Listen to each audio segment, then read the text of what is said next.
Have you ever noticed that some of the most genuinely brilliant people you know are not the ones at the top?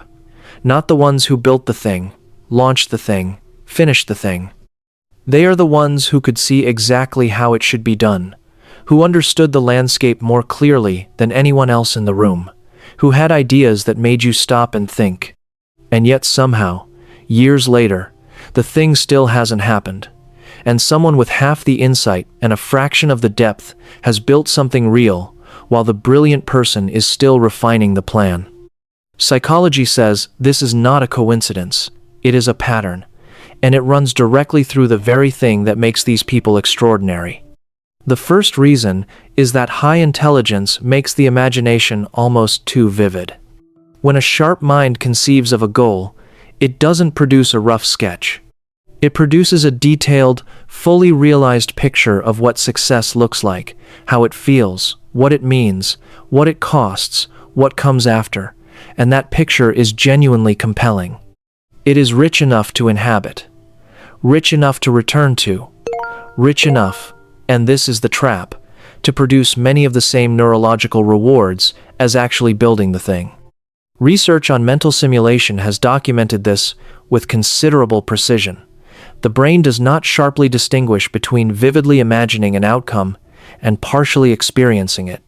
And the more sophisticated the imagination, the more complete the simulation, and the more thoroughly it borrows from the motivation that was supposed to fund the real thing. Intelligent people dream in high resolution, and high-resolution dreams are extraordinarily expensive to the drive required to pursue them. The second reason is that intelligence sees the problems before it sees the path. This is one of the most consistent and least discussed costs of genuine cognitive depth. When a sharp mind surveys a goal, it does not see only the destination. It sees every obstacle between here and there, every way the plan could fail, every assumption that hasn't been verified, every gap in the current resources and capabilities. And it sees all of this before it has taken a single step. For most people, these problems reveal themselves gradually, one at a time, as they move forward. Intelligent people encounter them all at once, before movement has begun. And the sheer volume of what needs to be solved can make the starting point feel not like a beginning, but like an already complicated situation that requires more preparation before it is wise to proceed. The preparation becomes permanent.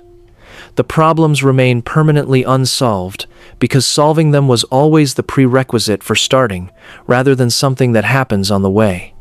The third reason is that intelligent people have a higher internal standard for what counts as ready, not because they are perfectionists in the superficial sense, but because they can genuinely perceive the distance between what they are currently capable of and what the goal actually requires. Most people cannot see that distance clearly, and so they begin with a confidence that is partly founded on not knowing what they don't know. Intelligent people see the distance precisely. They know what they are missing, and they wait to close the gap before they begin. But the gap is never fully closed before beginning. It closes through the beginning. And the intelligent person, who can see exactly how much they don't yet have, waits for a state of readiness that only action can produce, using waiting as the strategy, and the gap stays open, and the dream stays perfect and untouched on the other side of it. The fourth reason is that intelligent people are exceptionally good at constructing reasons. This is perhaps the most underappreciated feature of the pattern.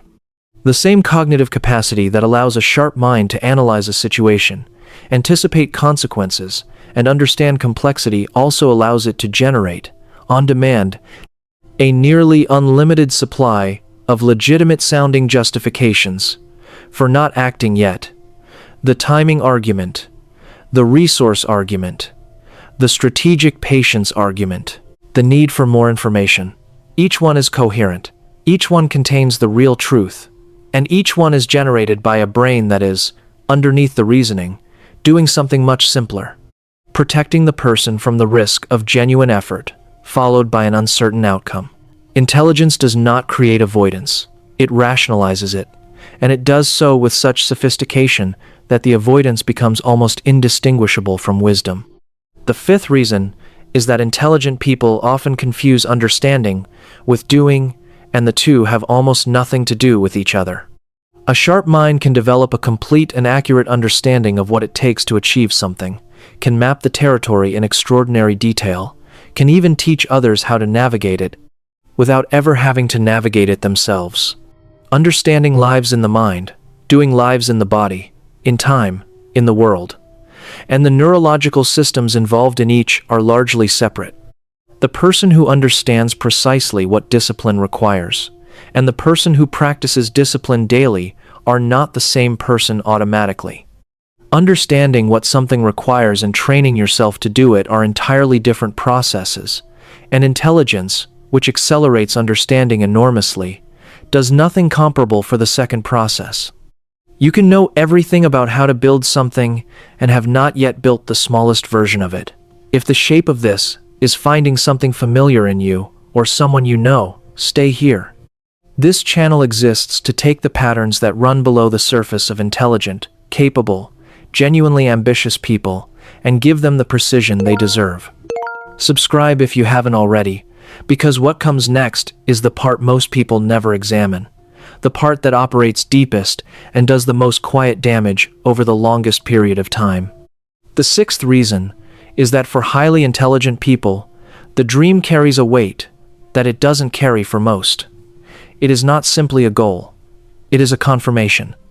A confirmation that the capacity they know they have is real and visible and recognized, not just by themselves, but by the world. And this means that failing at the dream is not simply failing at a project. It is failing at the most important argument they are making about themselves.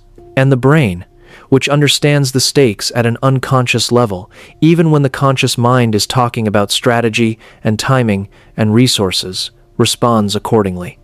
It protects the dream by keeping it at a safe distance from the testing that would confirm or deny it. The dream stays unbuilt, not despite how much it matters, but precisely because of it. The seventh reason is decision fatigue at a scale most people never encounter. An intelligent mind, evaluating a significant decision, does not consider 3 or 4 factors. It is considered 20. It models multiple futures simultaneously. It generates options that most people would never think to produce, and then has to evaluate all of them against each other. This is cognitively expensive in a way that is not obvious from the outside. And by the time the intelligent person has finished the analysis, which they will do whether they choose to or not, because the mind simply runs, the energy available for actual action has been significantly depleted.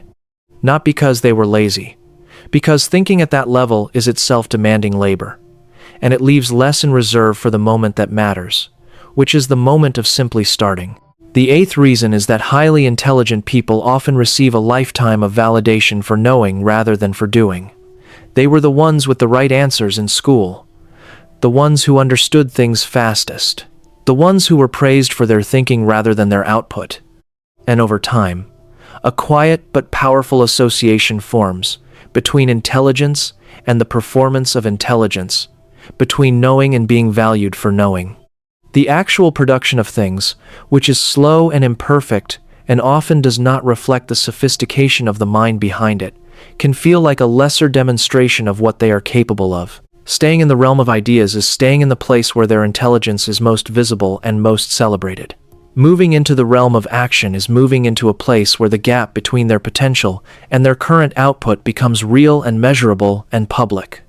And the ninth reason, the one that quietly holds all the others together, is that the most intelligent people are the least surprised by their own failure. They saw it coming.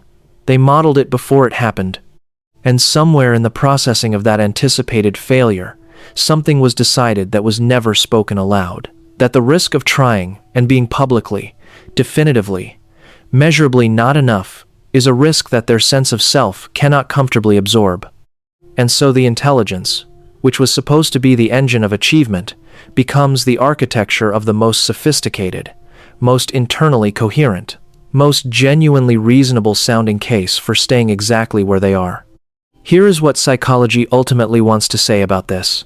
Intelligence is a remarkable instrument. It sees further, understands more, generates more, and imagines more vividly than any other cognitive tool available to human beings. And when it is paired with the willingness to act in the presence of uncertainty and imperfection and the very real possibility of falling short, it produces things of genuine and lasting significance.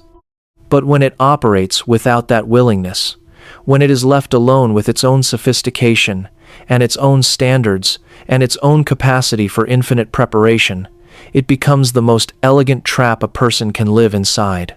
Because everything inside it looks like intelligence. The caution looks like intelligence. The standards look like intelligence. The detailed understanding of why now is not quite the right time looks like intelligence. And it is. And it is also the thing standing between the brilliant person and the one real step that would change everything. The dream is not the problem. Intelligence is not the problem. The missing piece has never been more thought of. It has always been the willingness to begin badly, to proceed imperfectly, and to let the world see the work before the work is ready. That is not a failure of intelligence. That is the only thing intelligence was always waiting to be paired with. Hit the like and subscribe button, and I'll see you in the next one.